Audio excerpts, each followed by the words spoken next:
All right, so we just wrapped up our new patient workshop. So that went pretty good. We got a lot of the real core fundamentals down. Now, what we want to do is pay attention to, remember, you can create the business you want. We have all the formulas. We know exactly how it works. You just have to make a decision. So same with patient education, all these major topics. You got to make a decision with patient education. You got to make a decision with marketing. You got to make a decision with personal. You got to make a decision with HR. You've got to make a decision. So first you have to know the options, what's involved. So when it comes to marketing, let's go through what are all the potential, and then you've got to make a decision. And because we have limited time and energy. You can't do everything. And then it goes into a marketing calendar. Some things don't take any awareness of knowledge or skill at all. Like advertising. You can turn over advertising to somebody and not know anything about advertising. Now you're dependent on what they do or don't know. So that could turn out to be a bad scenario. But some of these different marketing systems take more effort. And the bottom line is it's inversely proportional. The harder something is, the more effective it is. The things that aren't very difficult at all aren't very effective at all. That's the difference. Some doctors are willing to do more to be more, some aren't. This gets into whether or not you're willing to do what it takes to get what you want. So the first thing you always want to do is you want to find out what you want. Most doctors never even write down what they want. So the first thing you do is go, well, how much money do I want to make this year? That's how you start. Just go next 12 months. You go 12 months. So it doesn't matter where you start. It's 12 months.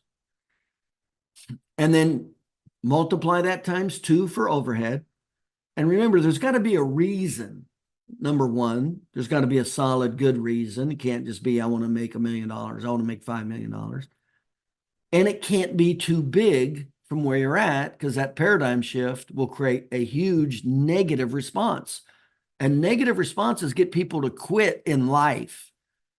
You have got to, and I've talked to this recently, you've got to understand how to control negative responses. Negative responses are going to kill you. They're going to stop you. They're going to crush your dreams. They're going to crush your hopes. You've got to learn to control the negative potential feedback. You'll get crushed. And you see it every day. And the common excuses chiropractors make when they get crushed, in other words, they don't have good businesses. I'm in a bad area. Insurance in my area is bad. The people in my area are not health-minded. Those are the 3 common excuses when chiropractors give up.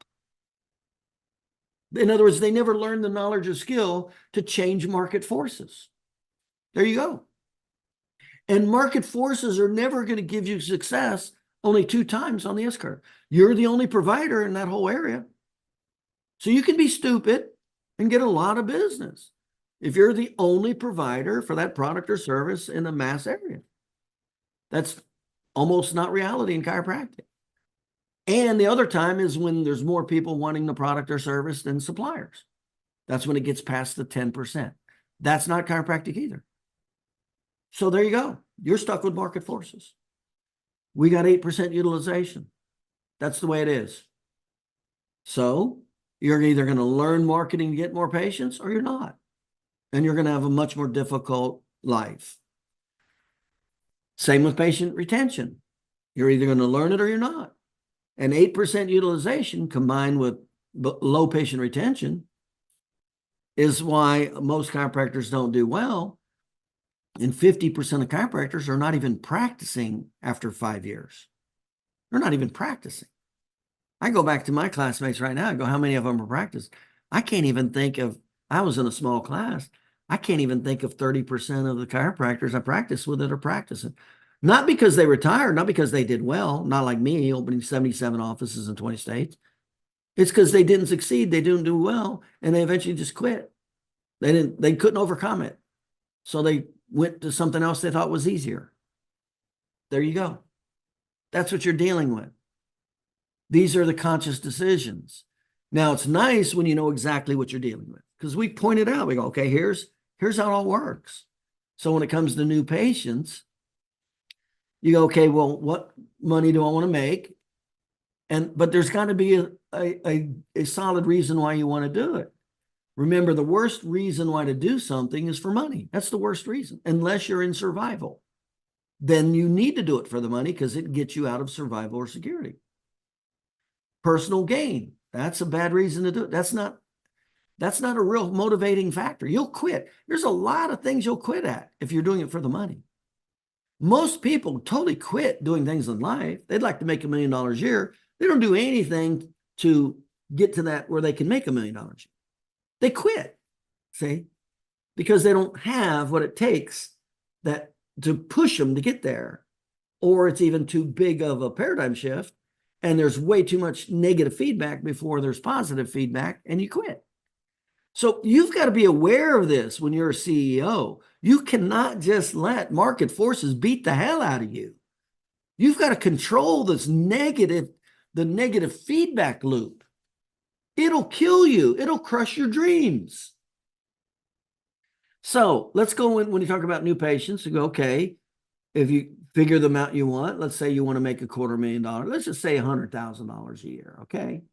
And let's say you take your overheads typically 50 to 70%. So let's say 50%. So you need to collect 200,000 roughly, okay, to make $100,000 a year. Then divide that by your patient retention. Well, if your patient retention is 1, they come in one time and leave, you're going to need 250,000 200,000 new patients, or not, divide that by your dollar per visit, not 200,000, but whatever. So you take your your patient retention, divide it into that tells you how many patients, and then divide that by your dollar per visit. That tells you how many new patients you're going to need. This is how you can find out exactly what you want to do and where you want to go. Now, you should do that. If you haven't done that, you need to do that, because you can't have a mentality, I want more new patients, I want more new patients.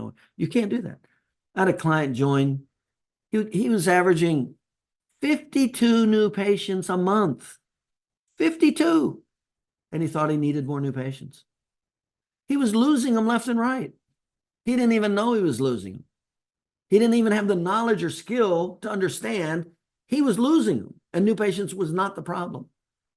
The average doctor can only see 20 to 25. He was seeing twice as many new patients, but he thought he needed more new patients. So you've got to get control of your thought process when you're the CEO of your business. You cannot just let emotions run wild. And that's what happened with him. He wasn't looking at his business from a statistical analysis because he never learned how to do it. So he was just emotionally going, I need more new patients, because he was losing them. No, he didn't need any more new. What he needed to do is learn how to keep them, and then he needed to learn how to hire an associate doctor. He didn't need to know any new patients. Okay. So that's the first thing you need to do. You got to go, well, how many new patients do I need to get what I want? Otherwise, you won't do it. And then you go, okay, what's the reason I'm going to do it? Well, you can have a piss poor reason and you won't do it. So if it's for money, you won't do it. If it's for personal gain, you won't do it. You'll quit quick. Conviction is a real high reason to do it, and self-actualization is the highest reason. So if you're doing it for survival, that's great. Most doctors aren't in that situation, though. They're not in survivor security. They're getting by, but unfortunately, they're not living the life of their dreams. So there we are. We got market forces. We got patient education. We got these systems. Where would we go? Do we quit, or do we actually learn how to do it and increase our knowledge and skill level to be able to change these market forces dynamics to live this unbelievable lifestyle that we never even thought we ever could, that goes way past what we presently think we can? Okay, so did I ever, when I came out of chiropractic college, did I want to open 77 offices in 20 states and collect $80 million a year? No. I just didn't inhibit myself from doing it. I just wanted to make $100,000 a year when I got out of school. That was it. I thought, man, if I could make $100,000 a year, see 100 patient visits a week, if I could do that, That'd be the bomb. I mean, I'd be totally satisfied. Well, I learned market forces. I learned how to overcome it. I learned how to get past 100 visits a week. And that got pretty boring fast. And I go, okay, let's chase something else. Let's go a little higher. Let's chase something else. Then I go, okay, let's make $250,000. I didn't go from 100 to 5 million. That would have been huge negative feedback. And I would have quit. We've got to learn the human nature component of how this works. You've got to be able to control yourself and understand the human nature component. So I go, okay, what do I need to do to make 250? Well, I multiplied that times 2, 500. And I go, okay. I divided that by my patient retention and my dollar per visit. I go, okay, this is how many new patients I needed a year. I divided that into 52 weeks. And I go, okay, that's how many I need a week. And I go, okay, where am I going to get those? And I go, I'm going to do this, this, and this. And that's what I put in the calendar. And then I learned how to do it. Some things I didn't have to learn much. Some things I had to learn a lot. I really had to challenge myself and get out of my comfort zone. But you see, what I wanted was greater than the fear of staying in my comfort zone. When it's not, you won't go past it. When what you want is greater, is not greater, the pain to get there is not greater than your fear of change, you will not get there. Those are the two dynamics that you have to control. You just you randomly talk about emotions. That'll inhibit especially if you don't have a high motivator. That's it. You'll quit. You won't even put the effort in it takes to learn a new skill or knowledge to change the results. You won't do it. So it's the combination of lowering the inhibitions and fears combined with putting something motivating, higher motivating. And it's not going to be money. It's not going to be personal gain. I mean, I can almost tell you when doctors come to me and they're out of survival and security, because those are natural motivators. And I've got a few clients I can think of, and it's just about money. I can tell you right now, they're not going to do well. They will never do well in life because that's the lowest form of why you will do something. Then there's conviction. Well, that's a good reason. Then there's self-actualization, which is higher authority and it's bigger than you. And that's what a lot of doctors will do. They'll do it for their family. They'll do it for their family. They'll do it for their wife. They'll do it for their kids. They want a better neighborhood.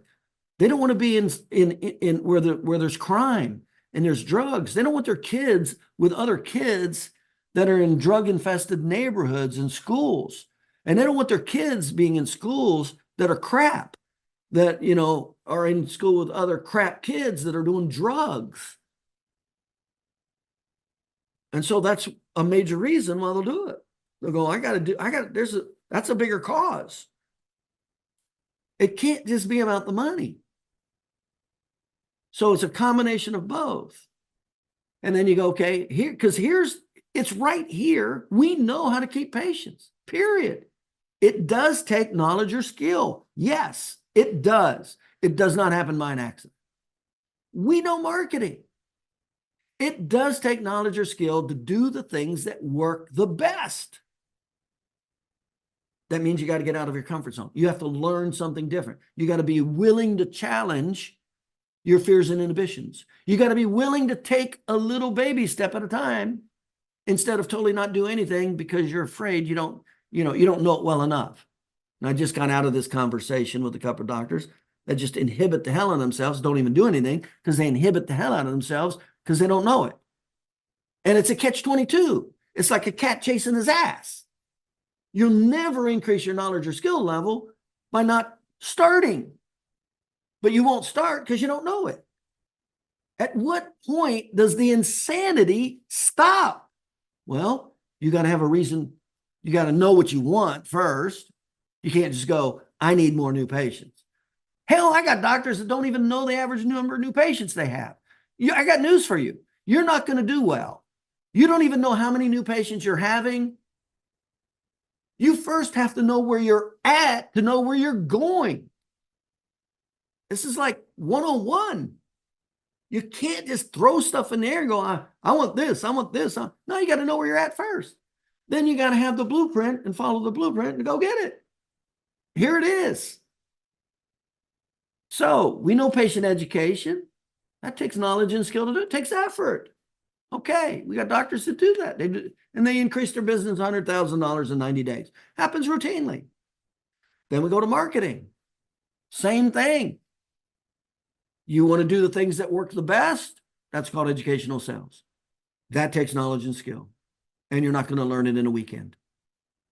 And you'll get way more new patients than you ever physically can handle. You never learn that knowledge or skill, you're stuck with market forces. That's the bottom line. And you can't buy your way into success. Can't do it. You can't advertise enough to get enough new patients it just doesn't work that way because advertising is not consistent and it eventually won't work. And the cost will overrun, the expenses will overrun the revenues. Happens all the time. See, doctors doing that all. They jump onto this new thing and this new thing, spend the money in advertising. So they never learn the skill of anything. So they spend the money in advertising with an advertising agency. And then here it comes. Sometimes it works. A lot of times it works in the beginning and then it tapers off and it doesn't. And then they don't even meet the expenses. And then it's not even breaking even. Now you're losing money. That happens all the time. And then they'd run off to the next thing. Instead of focusing on themselves, the knowledge and skill that creates abundance regularly with consistency, then they run off to the next, shiny object that they don't have to change their knowledge or skill base. That's not consistent, not reliable, and that costs a lot. There you go. That's chiropractors. You get to make that decision. You get to make that decision. So you can totally make the decision to control your patient education and do what it takes to increase your knowledge and skill and nail it. You can make the decision to learn the basics of the marketing and choose which marketing system you're going to do, change your knowledge or skill and do it and start stepping in. And as soon as you do that, everything else, of course, there's all these other little secondary issues, but you don't know how to keep them or get them, you're in trouble. Nothing else matters in your business. So you clean up the other little issues, layout, stations, employees, train, all these other things. But it doesn't compare to those two. And then there you go. The great thing is once you own it, you own it. It's a whole nother plateau. I just talked to the doctor last night. He's on his second off, just hired his second associate doctor. He just finished opening his second office a year ago. Another client opened his second office, his first year in that second office, did $1 million in collections. That was not from market forces. That was not from him challenging himself and learning and not learning something new and being willing to overcome his fear of rejection and take baby steps to go. That is not how he collected $1 million a year. He collected it because he was willing to take the baby steps to get to that next level. And he had a reason for doing it. He knew what he wanted, number one, which is greater than that. He had a burning desire. And that burning desire wasn't just money. It was involved with his family. And in this particular case, it had to do with the health of his family member. That was his burning desire to make the money because he needed to help his family members. That was his reason that was his reason to overcoming his negative self-talk. Well, I don't know it well enough yet. I can't do it because I don't know it well enough yet. See? It's the burning desire. Or you'll just stay stagnant.